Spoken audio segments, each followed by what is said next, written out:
This is Chuck Edson again here at Kiva's Corner or Kiva Circle, however you want to call us. For now, we're operating as Kiva's Corner, a private for-profit limited liability corporation, and we're hope to get this thing set up pretty quickly as a private nonprofit for advantages for any contributors. So we're two entities in one, but we have one person who really represents the spirit of our program here. It's Kiva Sugarman, and I think most people here in Klamath Falls know who he is. He lived at about my grandfather's time. In other words, they were adults during both of the world wars. You can see by Kiva's portrait here that he was kind of a jaunty character. I believe he was optimistic and a very positive disposition.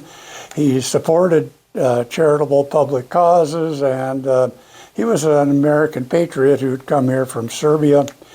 He's mostly known for his motto, which we've adopted, which is, as you can see, I ain't mad at nobody. Our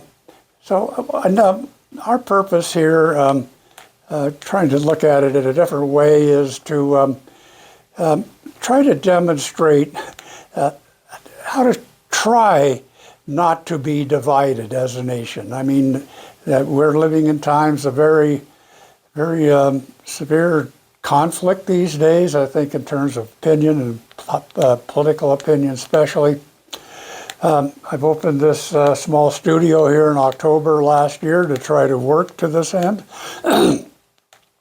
And since about 2015, I've become really concerned about our political situation. And I think most people know what I'm talking about. You've probably experienced problems and divisions with your own family. Things are getting more strained in not only families, but in working environments and friendships and other colleagues. So I think we can do better than what we're doing. I really believe, and I think a lot of people believe, that we're really not as bad as it seems, that the media aggravates things and for its own purposes. But especially judging from January of 2021, I worry a lot here about this coming November. Spoke before about Guy Fawkes Day and blowing up Parliament, but anyway, I'm really concerned that there could be times of violence coming ahead.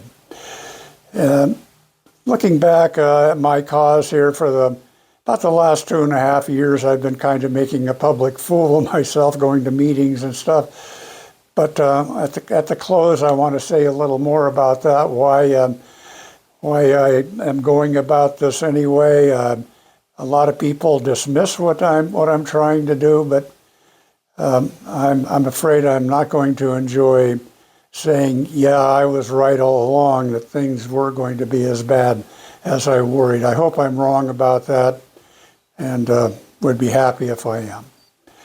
But I've spoken to quite a few people the last few years, and for the most part, it strikes me that people have kind of given up. They've kind of concluded that, this is humanity. This is what we do. And there seems to be a lot of nostalgia for the good old days, the way the times when America was, much better. And that's, I believe they're referring to the 1950s. And I grew up then. And I can tell you that things were better then.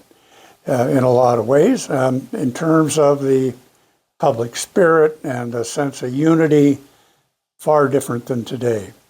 I was brought up as a Republican. My parents were Republicans. I was a Republican, and through the 50s and into the 60s.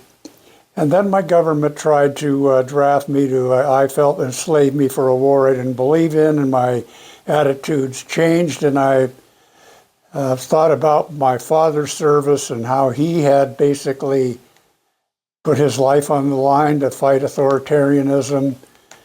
And I've become increasingly concerned about the attitude of America today along that dimension. So in a way, I guess, I mean, I have a lot of conservative values, but I believe in this community for sure, I'm identified as a liberal. But, you know, our media, our whole nation has changed radically. And I remember from when, you know, the good old days that the news was objective. It really was. And there were standards of fair and objective news that got thrown out in the 1980s. This was a time when CNN and 24/7 News came on board, and news became before then, news was a losing proposition when it came to television stations. The three major stations, networks, lost money on the news, but they, you know, made it up in other ways. But a lot of money to be made these days in public propaganda, whatever. You know, and then, like I said, 2015, excuse me, I became concerned about things, and I was outspoken. I was picking fights. I was alienating friends and relatives, and then 2020 came around, and seems to me things really became crazy. All of a sudden, it seemed like everything went upside down. The conservatives were radicals. They wanted to turn everything over and acting like the radicals did in the 60s. They wanted to destroy institutions and stuff. And meanwhile, the liberals became conservatives. They just wanted to keep going along the same old path that we always have. And that is, we have a democracy anymore. Our government really, the problem is that it does represent us. And this is I don't know if it's a true insight on my part, but our government is dysfunctional because we, the people, are dysfunctional. Our government's divided because we're divided. And anyway, it's our political system. Hope to make another episode on this in a not too distant future, but there's a woman named Catherine Gell who calls our political system a duopoly, sort of an agreement between the two parties to keep everything stirred up and everybody having the nationalist fundamentalist versus the woke socialist or whatever, however we look at each other these days. For the most part, we don't know what we're talking about when it comes about the terms we use. Both sides are calling the other one fascist. Something's got to be wrong about that, or maybe it's true. Maybe both sides do have sort of fascist intentions. I don't know. It's pretty easy to imagine either side going overboard with controlling half of our population. Again, about back to Catherine Gell for a second. She calls our system a duopoly. She wrote a book along with a fellow named Michael Porter called The Political Industry. That brings to mind, I remember anyway, not Walter Cronkite, but Dwight D. Eisenhower warning us of the military-industrial complex. What we seem to have now is a political industry complex that's working us to the advantage. I'll go back again to this Washington is broken. And as we said, that's not actually the case because it's working how it's designed to work. And it's designed by and for the benefit of the political industrial complex, not for citizens, not for voters, and certainly not for the long-term public interest. These are a couple of kind of humble ideas, I guess, I've tried to come up with. And that is to, rather than focusing on the problems right in their present context, what our fight is today, to kind of step back or maybe look at our situation like we're in the International Space Station, or more realistically, in a jetliner, or even from the top of a mountain, and look at our situation in a historical context, and look at things like philosophers always have, and the view of science. There's a lot of science and research that's gone into what's going on with us since World War II. There's been a lot of interest in this. So how has this played out in history? It's the same disputes to a great extent. How the philosophers dealt with it and how science explored it, and we want to look at it that way. So it's a wide view. And with that, I think we can see some common grounds. Americans' roots go back to the late 1700s, almost 250 years. What were the issues of the day? Well, separation of church and state. They couldn't quite get their act together to make a clear statement of that back then. We still can't now. There was a lot of debate and a lot of differences in our country in 1780 and 90 about monarchy and a king versus some kind of a republic and democratic representation, and representation of the people, and then just how to balance government power, how to keep different powers and branches of government in check. So these are ways I think we can kind of pull ourselves out of our personal views and try to look at it in a broader perspective. Then I reminded of George L. Orwell's telescreens from his book written in 1949, but that's when television was just coming out.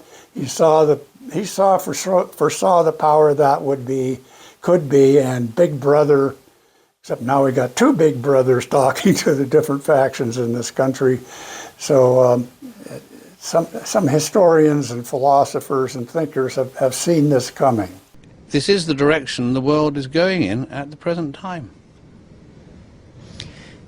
In our world, there will be no emotions except fear, rage, triumph and self-abasement. But always there will be the intoxication of power.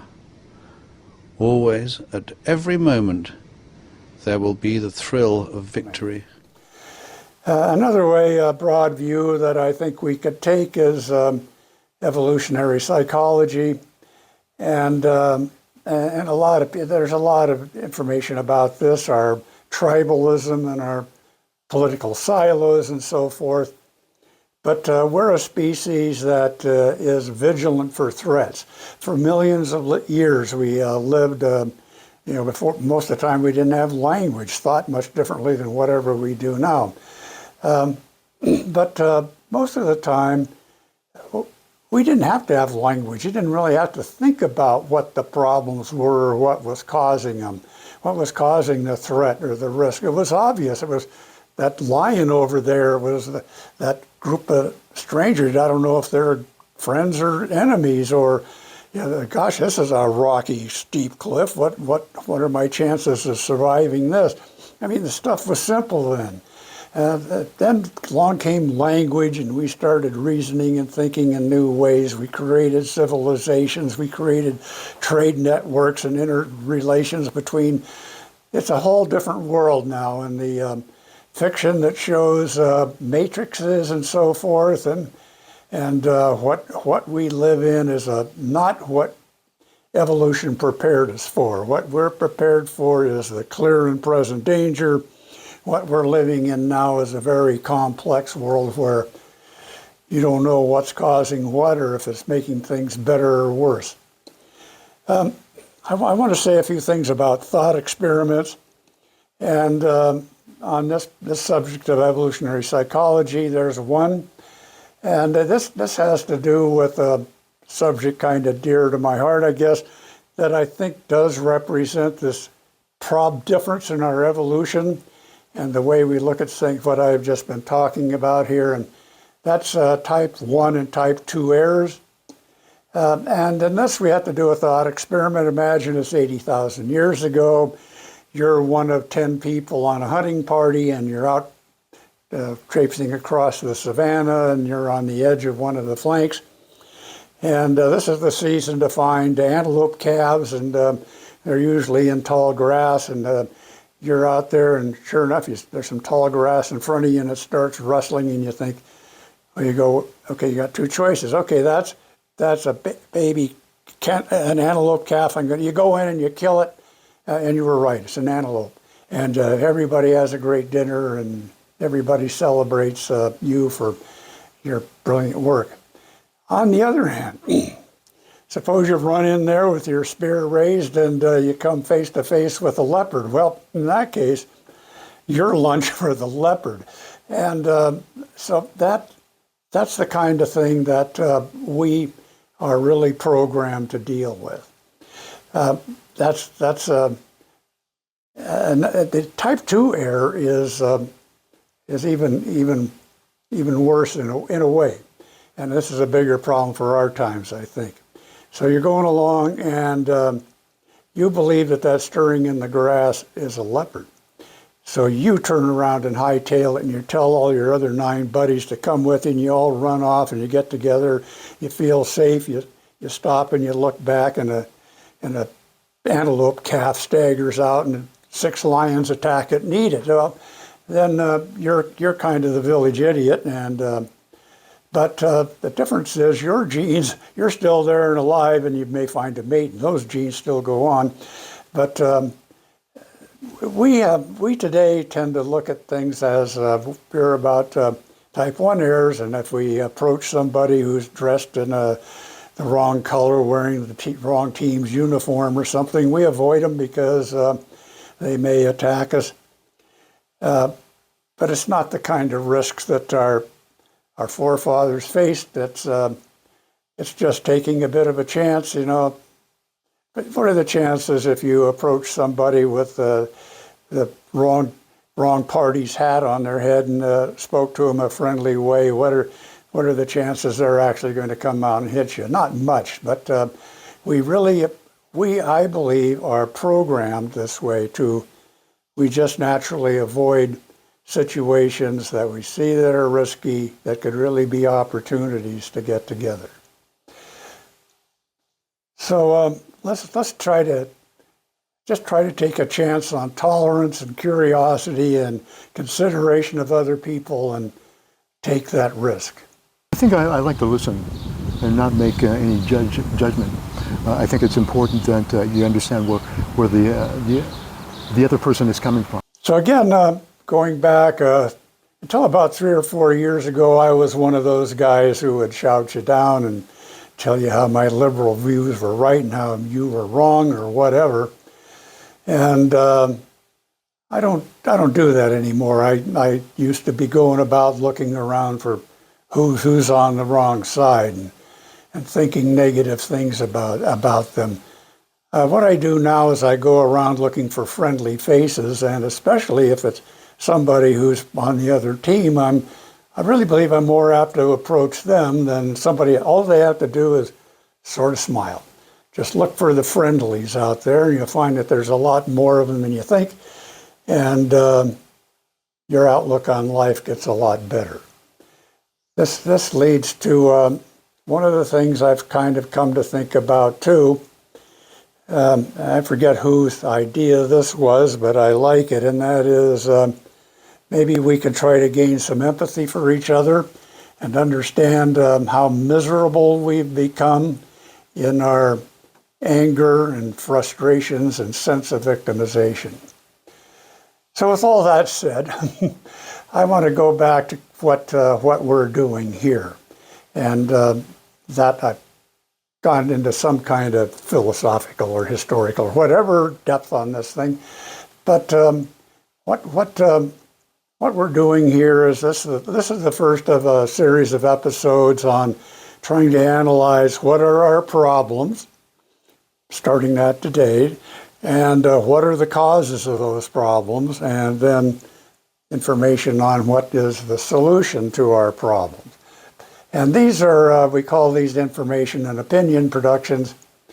And again, trying to approach this from a broader historical perspective, and for our use it would be Western history, since the fall of Rome, 500 AD, and then Europe went into complete chaos in the medieval ages, the Dark Ages, and all of that. But starting at about 1400, things some of the knowledge from the ancients started coming out. Turns out the Muslims had been gathering scientific and philosophical information that was becoming available in the West.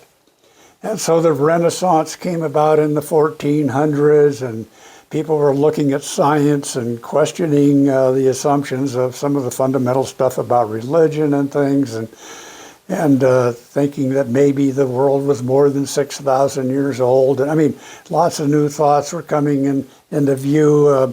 Galileo and others talking about, well, you know, the Earth is not the center of the universe, that kinds of things. These were radical changes. So then the Renaissance, and then the Reformation came in the 1500s, which was a big thing in the West. Protestants separated from Catholics. So then we had a bunch of wars between Catholics and Protestants, and I'm not even mentioning the Crusades between Christians and Islam. But so we got a long history of this stuff, and it's really pretty much the same issues. And even in the that's kind of the early history we look at in an episode coming up. Then look at more like current history. By current history, I mean since World War II, and things went along pretty steadily. And then the 1980s, came around, and things changed. And I look back on it, the news and media changed. CNN came on board, and news became profit making. For decades, a few networks held the monopoly on both morning and evening news. But in 1980, Ted Turner launched the first 24-hour news operation, CNN, followed in the 1990s by competitors like Fox News, MSNBC, Al Jazeera, and this kinda new thing called home internet access and personal computers. With the explosion of the internet, many people now have unprecedented access to live news, either on their own devices or on public computers. And with this access, many people have become less reliant on professional journalism. What I've covered there is kind of like the first part of the information and opinions, and that is what are the problems, and looking at those from different perspectives, less personal ones, and to what are the causes of these problems. And it's just commonly accepted that a big part of this is human nature itself. We're not evolved for this modern, safe, secure, convenient society. We're still programmed for the dangers of the past, and we're operating that way. And that's been around for 20 years. That's pretty well accepted. However, I'm trying to back a little away from that one a little bit too. And in the last 10, 12 years, there's a fellow named Jonathan Haidt has been publishing information called moral foundations theory. And it's a scientific view of things, and it's validated and reliable, that there are basically 6 moral foundations that we all share, no matter what our political party or ideology is. But we have different takes on each one of them, from care to fairness and loyalty and the other 3. And we'll go into that at some depth. So that's one cause, how we view moral foundations differently, and how we make a big deal out of that. Then there's also just good old, really fundamental human emotions. And I've learned an interesting new perspective or two on emotions. And basically, like all mammals, our primary motive, our primary emotion is to seek. We want to seek, and we don't have to seek food that much, or mates. We don't have to seek water. We don't have to seek shelter, safety. We now seek answers. We're living in a very confusing world. We want certainty. We want closure. We want answers. So we find our answers, and we defend them, and we stick with them. And anyway, this seek and ye shall find, and we could make it into trouble for ourselves. We got to be a little more open-minded. The other cause, too, I've kind of referred to with Catherine Gell, but the political industry. But another book I'm going to focus on in an upcoming episode is a book by Brian Klass called Corruptible. And he talks about leaders and the political system and the way we recruit leaders and the kinds of people who want to become leaders and the kinds of people who succeed at being and staying leaders. And it's a system that's not not serving our best interests. So those are some scientific perspectives I want to present here that I think will help us get out of our own heads and our own concerns and grievances. So third, what is the answer? Well, I didn't really have much of an answer to that until just last December, like 6 months ago, and learned about deliberative democracy. It's a process. It's like Americans haven't heard of it, but it's been around for 30 years or more, especially in Europe, practiced in Australia, Western Europe, England, Ireland. What is it? And Stanford University is doing a deliberative democracy lab. What is deliberative democracy?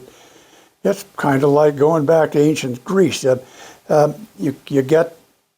select leaders randomly. You don't pick people who want to be leaders. You make them do it, and you get people who are not particularly obligated to a particular position or anything. They put there for this public service. The next thing in deliberative democracy, the next practice that's unusual, everybody gets the same information. You're talking about one subject. The information is the best information representing the different interests or perspectives on this. And you orient everybody a little bit. It's not hard, just how to be civil, how to ask questions respectfully, how to carry on a respectful conversation. Not something we get much practice with in America today. But once you do these things and you bring together a big group, you divide them up into small groups, you get them talking about these things, and sure enough, things go well just about every time, unless you've done something really wrong. And the group comes up with basically, they come to consensus on some good ideas that the public supports and government can support and be proud of. So that's what we're mostly working on here lately. But another approach with video productions is what we're calling conversations for consensus, and we've got a few of those online on Facebook and on YouTube too, and hopefully pretty soon in our website. But I've interviewed commissioner candidates, two that failed, Sally Ann Palkovich and Todd Gessley. Interviewed Commissioner Kelly Minty, talked to State Representative Emily McIntyre. Just a couple of days ago, talked to Ron Johnson, who's the leader of our local Veterans Affairs, and talked to him at Veterans Park, first time on site trying to do a production.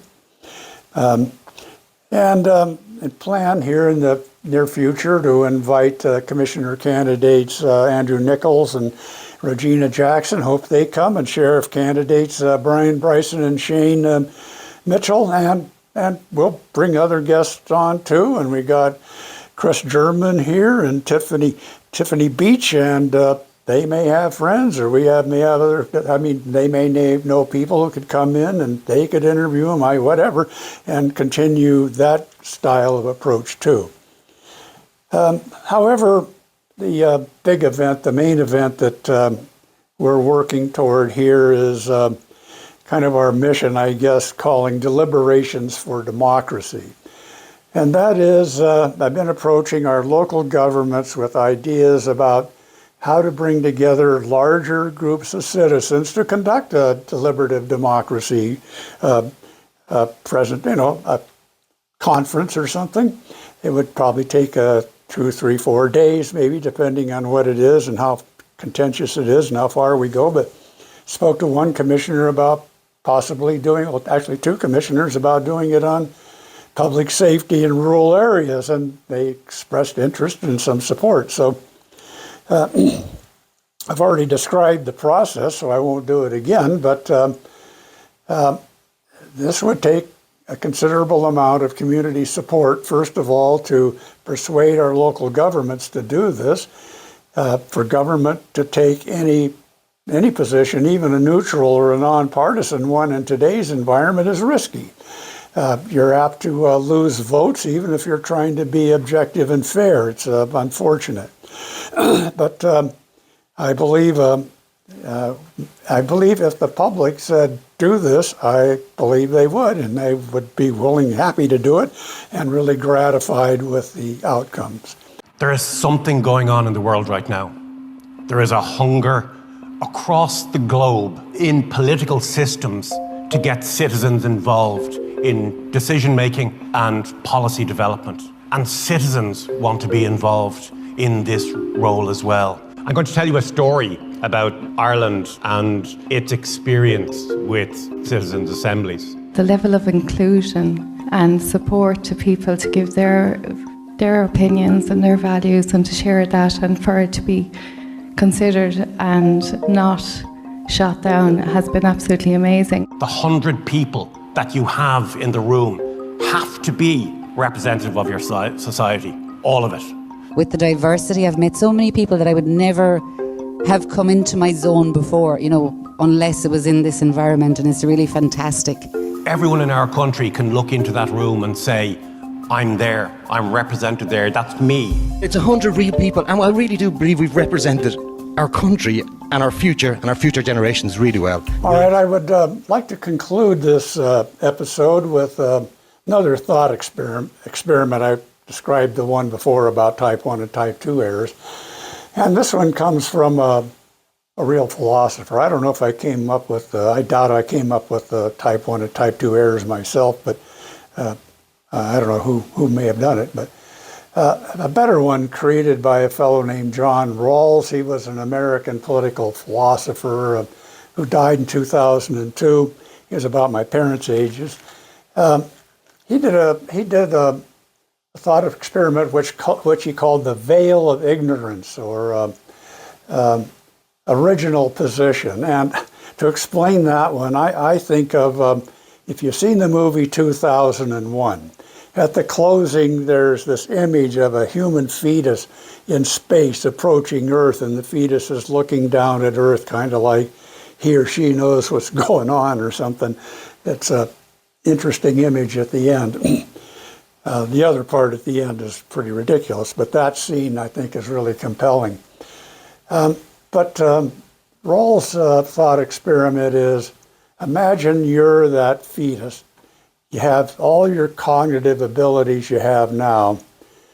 You're looking down at the Earth, and you don't know where you're going to be born. You don't know what nation or tribe or whatever. You don't know where you're going to be born. But you have the superpower where you can redesign the planet to be the kind of society you would like to live in. And with that veil of ignorance, what kind of a world, what kind of a society, what would you like the world to be like? You can't choose the United States. You might end up in sub-Saharan Africa, remember that. So that is a pretty compelling, get outside of your head kind of a thought experiment that I thought was interesting. Now I want to close this and be honest about myself. I think I'm known for being idealistic and talking about these grand ways to save ourselves. Honestly, I'm a skeptic and I'm cynical as hell. I really suspect I'm doing this for nothing, and I've already said that if I'm wrong in that, I'll be really happy. But I think so far, maybe I've influenced 2 people here, and maybe a handful of other people in town. But, I consider myself a rational guy and a stoic, and I'm just defying Stoic philosophy all over the place. One of the first principles of Stoic philosophy is kind of part of that saying about, realize the things you can change and recognize the things you can't and forget about the things you can't change. Well, no, it's kind of like I can't do it, But I'm thinking that get the right kind of help in this. It won't take it'll take a fair number. It's not going to take a majority of the pop. Somebody's got to do it, and hopefully a few listeners will give it a try. So that's what I'm going to do between now and November, is keep going on and trying to do what I can, and hope I don't say at the end, hey, I told you so, it all turns into a big shitstorm. But, and I hope I'm wrong about all of my negativity and cynicism.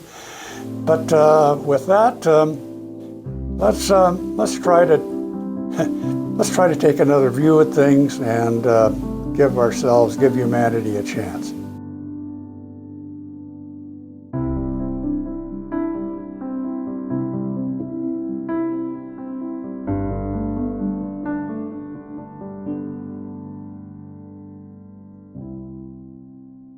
And following those pessimistic comments, I'm insisting on remaining optimistic. I'm going to just keep trying and hope for the best, plant a few seeds of hope, and hopefully please watch our episodes on YouTube and Facebook, and I hope to soon have it on a website and better organized and available for you. But